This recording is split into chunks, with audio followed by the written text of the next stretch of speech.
Every human being has felt the sudden, sharp sting of being overlooked. It is that quiet moment when your best effort is met with silence, while someone else receives the praise you craved. This is where the psychological path divides. One road leads toward self-reflection and growth, but the other leads toward a dark, ancient architecture of the mind. We call it resentment. It is not just a feeling, it is a perspective that begins to warp reality itself. But what happens when this bitterness becomes the primary lens through which we view the world? To understand this, we must look at the primordial archetype of the failed brother. The story of Cain and Abel serves as the foundational map for the pathology of social comparison.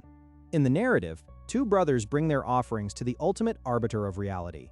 Abel brings the best of his flock, a symbol of maximal effort and genuine sacrifice. Cain, however, brings some of the fruits of the soil. The psychological distinction here is critical.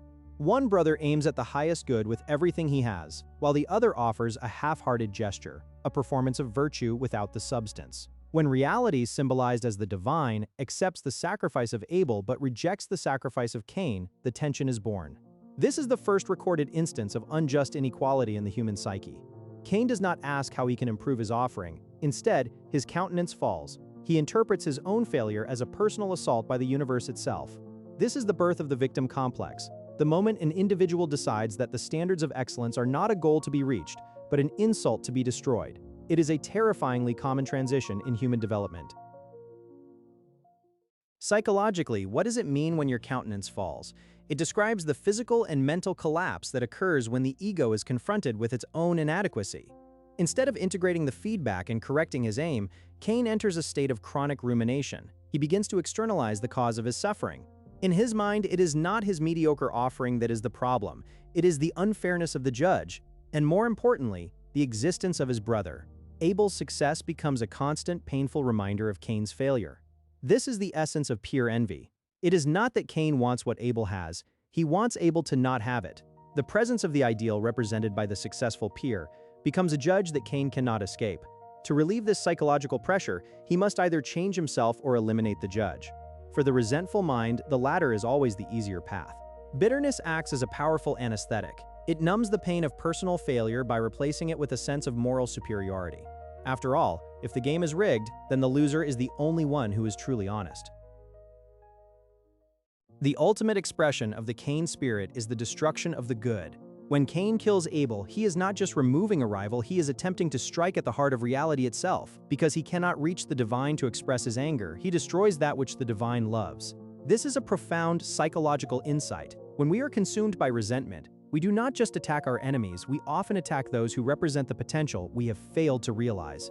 We mock the disciplined, we disparage the successful, and we attempt to tear down institutions of excellence. But what is the result of this symbolic murder? Cain finds that killing the ideal does not solve his problem. It only leaves him alone in a barren wasteland. Without the presence of the brother who succeeded, Cain has no map for his own improvement. He becomes a fugitive and a vagabond, a man without a psychological home, wandering in the land of Nod. This represents the total fragmentation of the personality that follows a successful act of spite. In the modern era, the land of Nod has gone digital. We live in a world designed to trigger the Cain response 24 hours a day. Social media is a relentless stream of other people's accepted sacrifices, their highlights, their successes, and their idealized lives. This constant exposure to the success of peers creates a fertile ground for the pathology of resentment. We see this manifesting in the rise of victimhood culture, where the primary source of social capital is the degree to which one has been wronged by the system. While genuine injustice exists, the Cain spirit uses these narratives to justify personal stagnation. It tells the individual, you do not need to improve your offering because the world is fundamentally broken. This mindset is a psychological trap. It offers the comfort of blame at the cost of personal agency. When we view every successful person as an Abel who has somehow cheated the system, we forfeit our own ability to learn and grow. The question then becomes, how do we recognize this spirit within ourselves before it consumes our potential? The symptoms are clear: a habitual focus on the unfairness of others' success and a secret joy in their downfall. To escape the Cain path, one must master the discipline of the altar. This begins with a radical shift in focus, from the success of the peer to the quality of the individual offering. The primary psychological antidote to resentment is the internalization of the judge.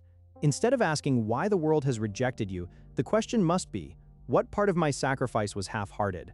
This is not about self-flagellation. It is about reclaiming power. If the failure is mine, then the solution is also mine. This requires the courage to look directly at our own mediocrity without turning away. We must learn to compare ourselves not to who someone else is today, but to who we were yesterday. This is the only comparison that is psychologically valid and productive. When we focus on the incremental improvement of our own fruits, the sting of peer envy begins to dissolve. We no longer see the successful person as a judge who condemns us, but as a proof of what is possible. Mastering this impulse is the difference between a life of wandering bitterness and a life of purposeful aim. It is the difficult, narrow path toward true self-mastery. The path of Cain is always open.